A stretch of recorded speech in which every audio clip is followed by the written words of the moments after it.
Hello বন্ধুরা, নিয়ে চলে এলাম আরো একটি নতুন ভিডিও। আজ আমি তোমাদের নিয়ে যাব ব্যান্ডেল চার্চ। হাওড়া থেকে ব্যান্ডেল লোকাল ধরে আমরা পৌঁছে গেলাম ব্যান্ডেল স্টেশন।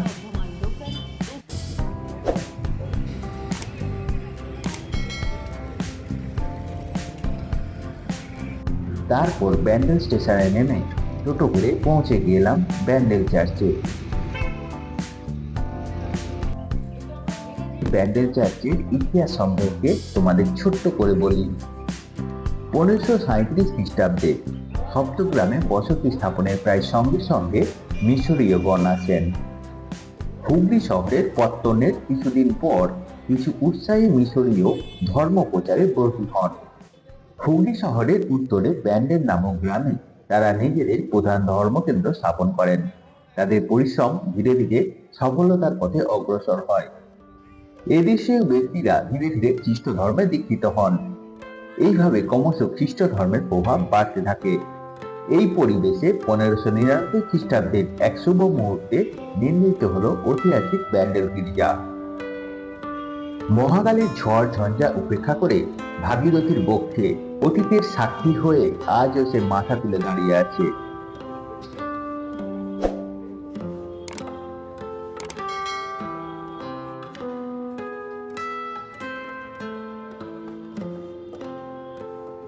এবার আমরা ধীরে ধীরে ব্যান্ডেল চার্চের ভেতর প্রবেশ করলাম।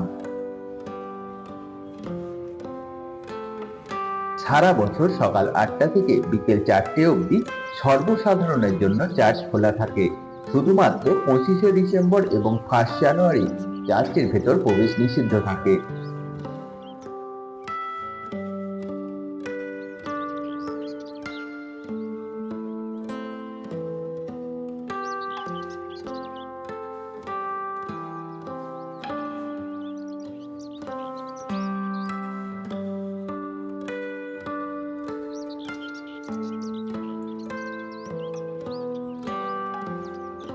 এটি অনেক প্রাচীন গির্জা।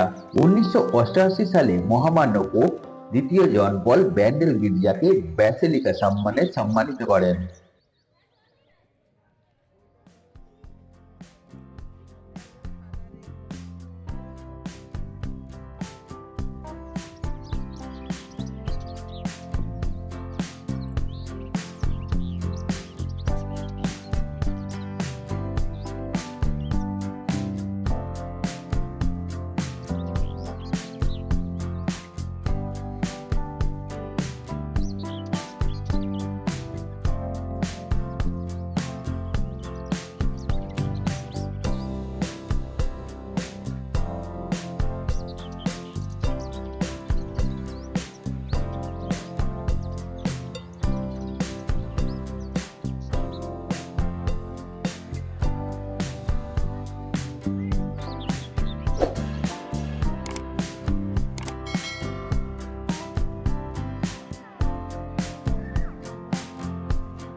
এখানে একটি বিশাল গার্ডেন রয়েছে।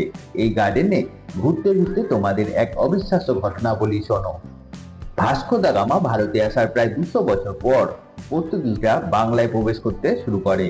ধীরে ধীরে খ্রিস্ট ধর্ম চারিদিকে ছড়িয়ে পড়ে।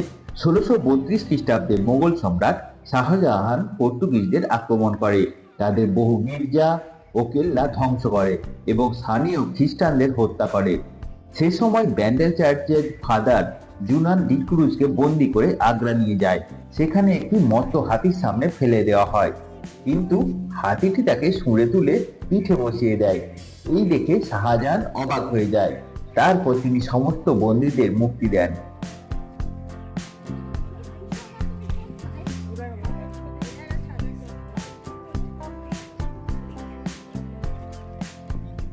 এই বাগানে মূলত যীশুখ্রিস্টের জীবনের বিভিন্ন গুরুত্বপূর্ণ ঘটনাকে মূর্তির মাধ্যমে ফুটিয়ে তোলা হয়েছে।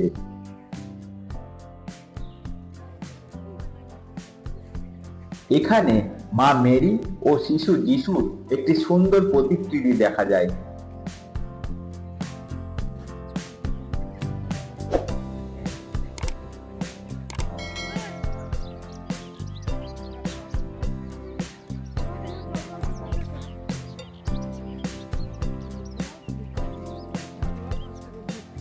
ব্যান্ডেল চার্চের বাগানের প্রধান আকর্ষণ হলো যিশুর ক্রুশবিদ্ধ হওয়ার পথ, অর্থাৎ বাগানের চারপাশ জুড়ে যীশুখ্রিস্টের বিচার থেকে শুরু করে ক্রুশবিদ্ধ হওয়া পর্যন্ত বিভিন্ন পর্যায়ে 14টি মূর্তি রয়েছে।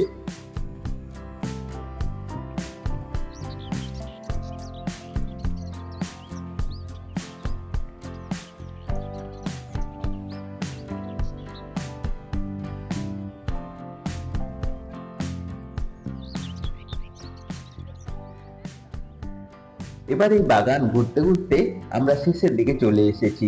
গার্ডেনের এইখানে যীশুখ্রিস্টকে ক্রুশবিদ্ধ করা দৃশ্যগুলি পর্যায়ক্রমে স্থাপত্য আকারে বর্ণিত হয়েছে।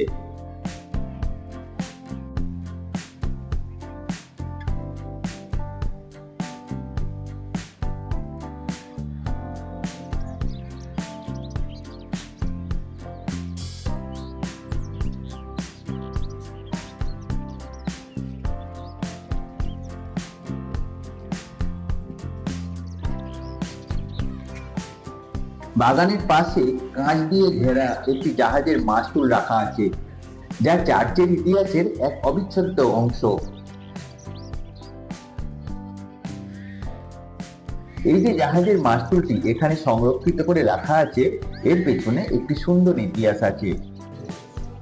একবার এক পর্তুগিজ জাহাজ প্রবল ঝড়ের মধ্যে পড়ে। জাহাজটি ভীষণভাবে ক্ষতিগ্রস্ত হয়, বহু যাত্রী মারা যায়, নাবিক কোনো রকমে প্রাণে বেঁচে যান। এই পর্তুগিজ নাবিক বঙ্গোপসাগরের কিনারার দিকে জাহাজটিকে ধীরে ধীরে আনছিলেন এবং প্রতিজ্ঞা করেন তিনি প্রথম যে গির্জাটি দেখবেন সেখানে জাহাজের মাস্তুলটি দান করবেন। তারপর তিনি এই মাস্তুলটি এই ব্যান্ডেল গির্জাতেই দান করেছিলেন।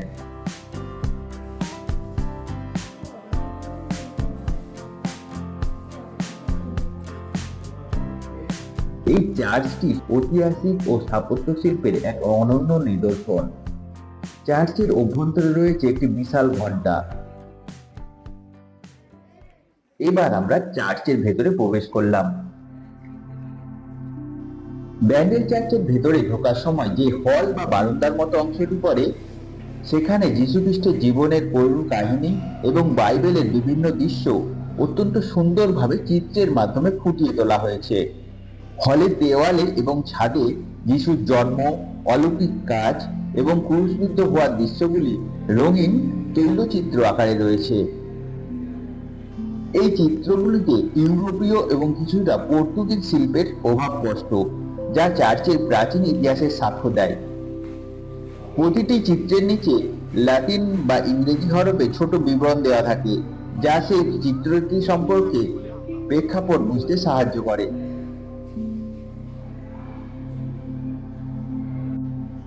এই লম্বা হলের ডান দিকে দেখা যায় একটি প্রার্থনা হল।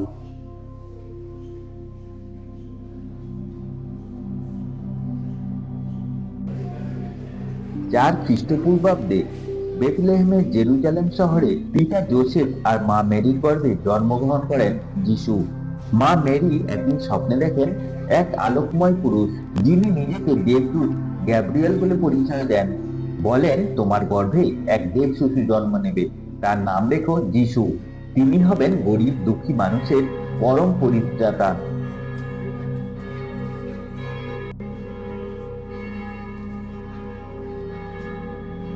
এবার আমরা ধীরে ধীরে ব্যান্ডেল চার্চের উপরের ব্যালকনির দিকে এগোতে লাগলাম।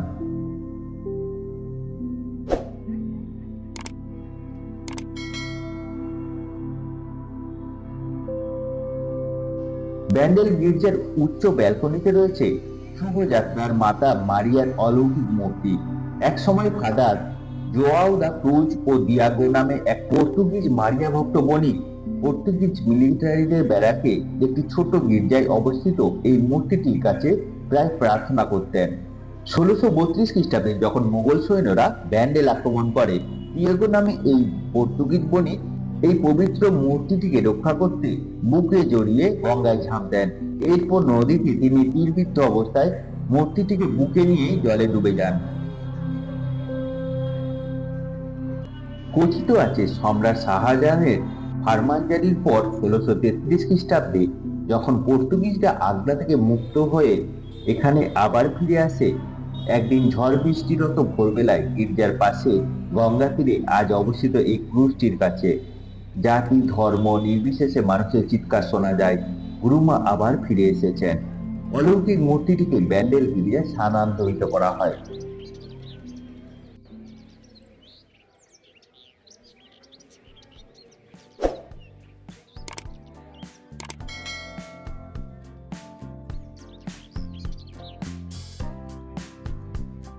এখানে প্রতি বছর বহু পর্যটক ও তীর্থযাত্রী ভিড় জমান, বিশেষত ডিসেম্বর মাসের তৃতীয় সপ্তাহে আয়োজিত বার্ষিক উৎসবে।